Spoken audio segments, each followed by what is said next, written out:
안녕하세요. 토지병장입니다. 셀프 스터디 토지 투자 언어 이번 시간에는 처분 명령을 준비했습니다. 처분 명령. 처분 명령이 뭐죠?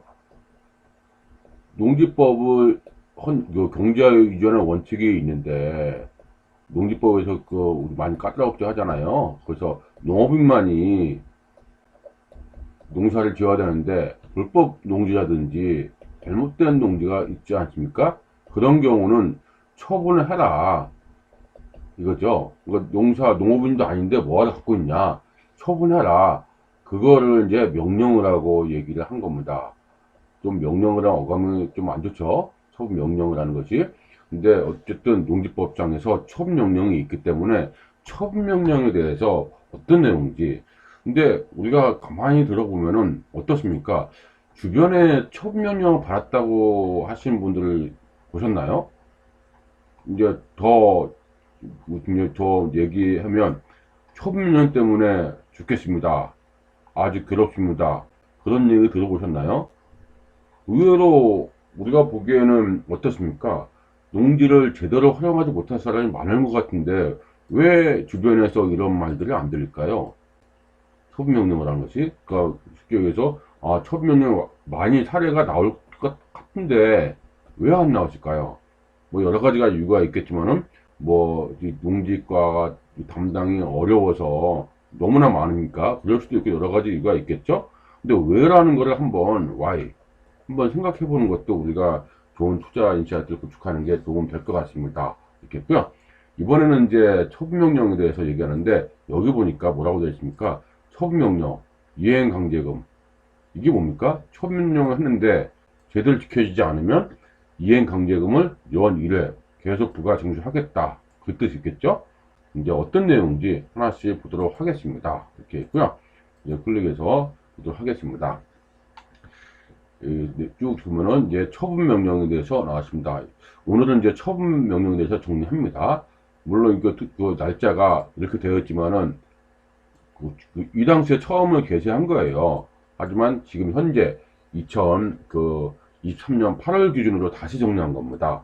그러니까 날짜가 예전 거에 있어서 그대로 업데이트 한 거기 때문에 그런 거지, 최신, 그러니까 지금 뭐 유튜브에 올라가는 것도 2023년 8월 기준, 7월 8월 기준이죠. 7월부터 8월 기준, 요 기준입니다. 그러니까 이 최신 거다 이렇게 보시면 될 것 같습니다. 이렇게 됐고요. 이제 하나씩 보겠습니다. 먼저 뭐라고 나왔냐면 1번에 처분 의무 통지가 나왔습니다. 이게 양이 많아서 뭐 좀 하다가 동의도 해야 될 것 같은데 일단 하는 데까지 계속 해보겠습니다. 처분 의무 통지. 처분 의무를 통지하는 거죠. 명령이 아니고 먼저 통지네요. 예를 들어서 이제 어떤 게 있을까요? 소유농지를 정당한 사유 없이 자기의 농업 경영에 이용하지 않는 경우 처분 의무 기간 1년 내에 처분할 것을 일단 통지하는 거죠. 그러니까 통지라는 건 뭐죠? 이제 일종의 어떻게 보면 옐로우 카드죠. 옐로우 카드. 제가 수업 시간에 옐로우 카드라고 얘기를 하거든요. 옐로우 카드를 먼저 보내는 거죠. 어떤 경우가 옐로우 카드입니까?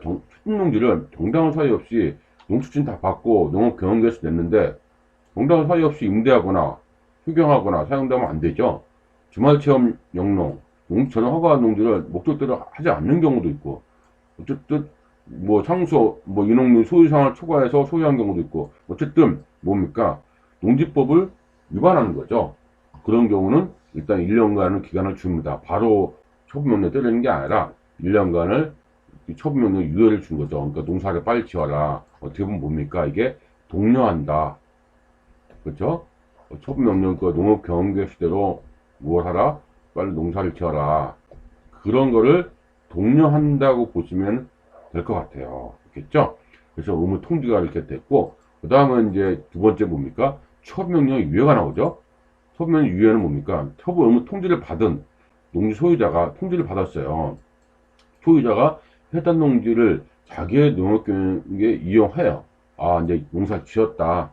그런 경우는 이용하면 3년 동안은 그 다음에 3년간을 이제 유예한다는 거죠. 아니면 농지은행하고 농어촌공사죠. 매도위탁 계약을 체결한 경우 계약 기간 동안은 처분명령을 유예하는 거죠.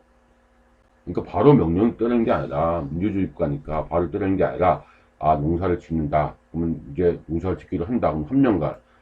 농지은행하고 위탁계약을 하면은 매매 계약 기간 동안은 계약금이 많이 주지는 않겠죠. 유예를 합니다. 이렇게. 이게 처분명령의 유예예요. 농사를 짓거나 은행에 맡겨라. 이 얘기죠. 이때 처분명령을 위해받은 농지소유자가 유예사유를 위반하면 다시 지체 없이 처분명령을 하는 거죠. 약속대로 왜 안 했냐. 이건 처분 통지가 아니라 바로 명령입니다.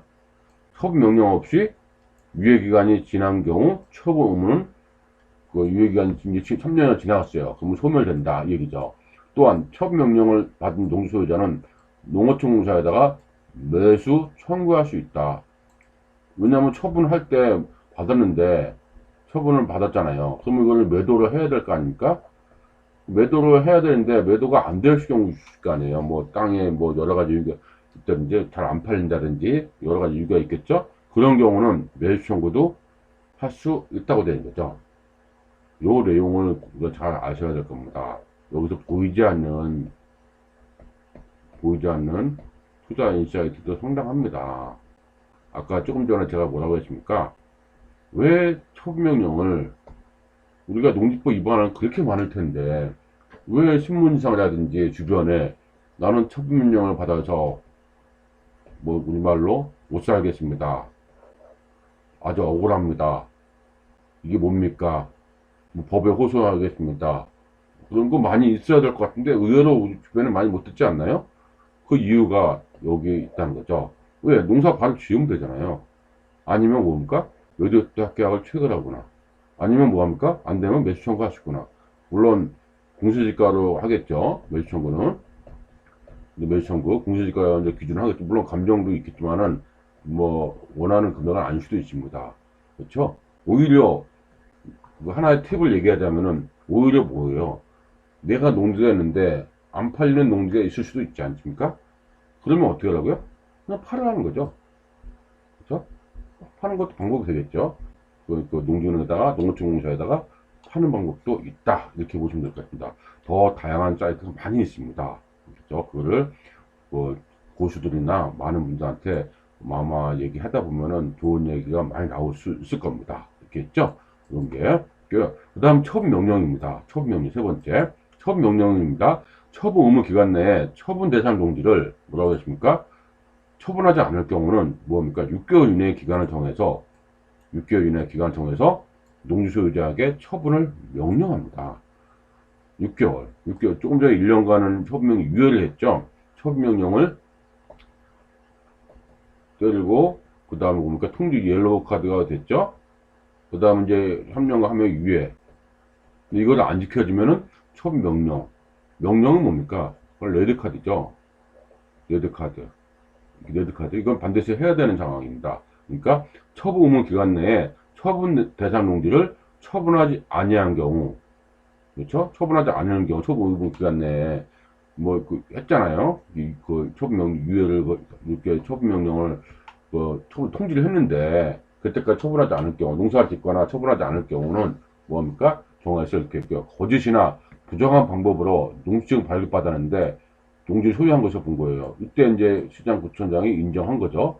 아니면 농업법인이 부동산 업을 영위한 것으로 사고 팔고 그런 업을 영위한 것으로 인정한 경우는 처분명령을 내릴 수 있다 됐습니다. 그렇죠? 처분명령은 일단 끝난 거죠. 유예기간 통과 이렇게 1년이라는 기간을 줬는데 안 했으면 이제 처분명령 할 수밖에 없는 거죠. 무조건 처분해야 됩니다. 그러니까 세대 뭐 배우자한테 명의 이전 이거 안 됩니다. 다른 세대한테 제3자한테 매각을 해야 되죠. 안 되는 것은 법적으로 어떻게 될까? 여기는 안 된다고 되어 있습니다. 그럼 방법이 많이 있겠죠. 이렇게 네 번째를 보니까 어떻게 됐습니까? 네 번째를 보니까 이행강제금을 부과. 요게 이제 농지법 개정되면서 바뀐 게 있습니다. 처분명령 또는 원상회복명령을 이행하지 아니한 자에 대해서는 처분명령, 처분해라. 그 다음에 원상회복명령이 뭐죠? 농지증을 받으면서 원상복구 계획서를 제출했을 겁니다. 이걸 제출했기 때문에 농수증이 나온 거겠죠? 그죠? 이걸 제출했으니까. 원래 불법 농지가 있으면은 어땠습니까? 농수증이 안 나오는 게 정상인데, 받았다. 어떤 경우? 이걸 제출했어요. 근데 이게 딱 판단하기에, 타당성이 있어. 인정할 만해. 그러면, 뭐 하십니까? 농지를 발급해 주거든요? 그렇게 했는데, 지나고 나니까 보통 3개월 지나야 돼요. 3개월 지나야 됩니다.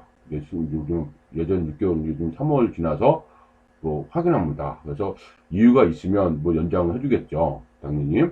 근데 이거를 이 3월 지나가도 뭐 좀 6개월 지나가도 이행하지 아니한 경우가 있을 거 아니에요.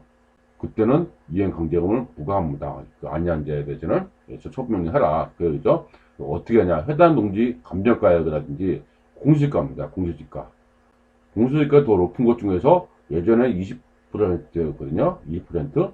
근데 이게 아니 25%로 올라갔어요. 25%. 그러니까 상당히 크죠. 공시지가 25%면 상당히 큰 겁니다. 이게 1억이면은 뭐 공시지가가 1억이면 2,500만 원이 이해관계를 부과하는 거죠. 이것도 언제 부과하는 거예요? 한 번 1회에 끝나는 게 아니라 매년 부과하는 거예요. 언제까지? 처분 명령 때릴 때까지. 빨리 처분하는 것이 맞겠죠. 처분하는 방법도 많이 우리가 연구를 해야 되는 것이 그겁니다. 아예 뭐합니까? 매수 청구를 하든지 아니면 제3자한테 팔든지 어떤 방법을 다양하게 준비를 해야 되는 것이 맞는 거죠. 알겠죠? 그래서 지금까지 이렇게 처분 명령에 대해서 쭉쭉 봤습니다. 이렇게 이상과 같이 처분을 종료하였습니다. 요약하면은 뭡니까? 정당한 사유 없이 임대에 휴경한 경우 처분 의무 통지 1년. 그렇죠? 이때 성실하게 경작하거나 매도 위탁가 어디에? 농지은행에다가 하는 경우는 처분명령을 유예시키는 거죠. 3년 동안 보는 거죠. 잘 하고 있는지 안 하는지. 유예 기간이 경과 후에는 처분 의무를 소멸시키는 거죠. 일단 이제 옐로우 카드가 없어지는 거죠. 3년간 지켜보겠다. 그 얘기입니다. 그러나 미처분 시에는 6개월 이내에 처분명령을 내리고 처분명령에 대해서 미이행 시는 이행 강제금을 부과한다는 것입니다. 이해되셨죠? 이행 강제금. 그래서 처분명령이라는 것이 그 의미를 잘 알아주면 좋을 겁니다. 제가 이제 이거를 뭐 흐름적으로 이렇게 보는 건데 앞서 얘기했듯이 뭐라 합니까? 이게 이 단어를 외우는 게 외우면은 끝이 없어요. 끝이 없고 공부가 굉장히 힘들고 토지가 왜 이렇게 공부하는 게 많고 공법이다, 뭐 공법의 법률이다 이런 얘기 많이 하잖아요. 그걸 왜 그럴까요? 이게 암기, 외운다. 이거에 대한 강박관념이 있는 것 같아요. 그러지 말고 우리가 예전에도 국어라든지 뭐 그때 영어라든지 어떻게 했습니까? 다독을 하면 다독 많이 읽으면 그 의미를 알게 되죠. 그런 식으로 자꾸 언어에 익숙해지는 것이 중요합니다. 그냥 암기하다 보면은 토지 투자 절대 못합니다. 절대 못하고 단순히 뭐합니까? 이런 하나가 단어가 뭡니까? 이해가 되면 그게 이제 바로 토지 투자의 고수가 되는 지름길이죠. 그래서 늘 제가 얘기하듯이 자주 반복해서 언어를 이해를 해야 돼요. 그래야 뭐 공인중개사라든지 토지고수들이 얘기하는 말을 알아듣고 아 이게 돈이 되는구나, 아 투자 아니네, 이거 별거 쓰레기 같은 정보네, 이런 거로 판단할 수 있지 않습니까? 이 뜻을 모르면 뭐합니까? 오판이 뭐예요? 잘못된 판단을 할 수 있다는 거죠. 이게 나 혼자만의 오판할 수가 있다는 거죠. 그러면 안 된다는 겁니다. 이렇게 써 있겠고요. 그 다음 또 다시 정리하면은 뭐라고 나왔습니까? 여기 밑에 정리하면은 요게 이제 보면 정당한 사유 없이 임대 휴경한 경우 다시 나온 거죠. 여기 표로 나왔습니다. 임대 휴경한 경우 사유가 없이, 이유가 있으면 괜찮은데 이유가 없이 처분 의무 통지를 1년 이내 하고 성실 경제학이나 매도위탁 농지은행에다 하는 경우는 처분명령을 3년간 유예해 줍니다. 근데 경과가 되면 그때 비로소 소멸된다. 이 얘기고요. 미처분 시에는 처분명령 6개월 이내에 처분명령 이행 시는 이행 강제금을 부과, 감정가액이나 공시지가 둘 중에 더 높은 가액의 25%를 매년 1회 부과하는 겁니다. 이게 상당하죠. 그래서 이 처분 명령 나오기 전에 우리가 어떤 액션을 취해서 이 처분 유예 기간 지나는 것이 맞을 겁니다. 그러니까 농사를 열심히 하면 된다 이 얘기죠. 영농을. 그렇죠? 처분 명령 유예 기간이잖아요. 이 상태에서 영농 기간만 잘 지켜주면은 3년 지나면 처분 의무가 소멸된다는 거죠. 그렇죠? 이제 그 전에 준비를 잘 해두는 것이 그게 맞습니다. 이렇게 제가 처분명령에 대해서 좀 길게 얘기를 했습니다. 이렇게. 그래서 나머지는 농림축산식품부 질의 답변인데, 요거는 상당히 십몇 번까지 쭉 있습니다. 이렇게 쭉 보니까 쭉 있죠? 오케이. 그렇게 10번, 11, 10주 꽤 많이 있습니다. 그래서 요거는 너무 또 지금 시간이 기니까 좀 따로 요거 이해해서 지금까지는 요 내용을 했으니까 상당히 우리가 알아야 될 내용이거든요. 이 내용들을 왜 알아야 되냐면 조금 더 설명하고 이거 밑에는 다음 시간에 다루도록 하겠습니다. 왜 우리가 알아야 되냐면 우리가 취득했어요. 그럼 양도했어요. 내가 그랬죠? 내가. 그럼 이 당시에는 뭐죠? 보유죠. 보유에 대해서는 뭐가 걸린 거예요? 바로 이 처분이 있습니다. 처분령 있잖아요. 취득할 때 우리가 농취증 문제가 있고, 양도할 때 사업료, 비사업료, 절세 방안이 있고, 그 사이에는 바로 이 처분에 대해서 우리가 알아야, 이 처분에 대해서 어떻게 대응하고, 어떻게 처리하는지, 이걸 알아야 거기에 맞는 액션을 취할 수 있지 않을까요? 그래서 이 처분에 대해서는 정확하게 어떻게든 그 처분, 그 액션이라든지 대응 방안, 이런 거를 정확히 알아야 어떻게 되는 겁니까?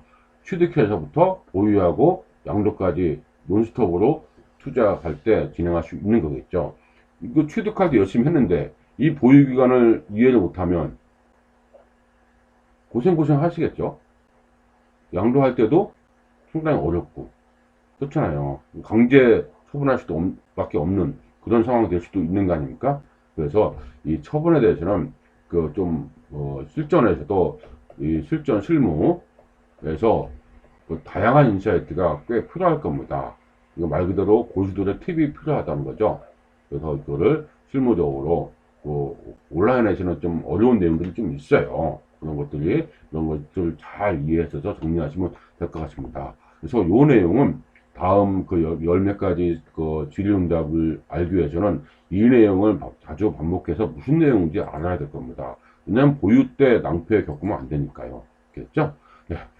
이번 시간에는 그 처분명령에 대해서 알아보고 이행관계는 어떤 내용이고 그 다음에 보유할 때 어떤 식으로 처리해야 되는지 그래서 이런 용어들 하나하나에 대해서 살펴보고 그런 내용들을 정리하였습니다. 그래서 자주 보시면 될 겁니다. 어려운 내용은 아닌데 보유 때는 이거 조심하자. 그런 의미로 제가 좀 강조를 하고 싶네요. 알겠죠?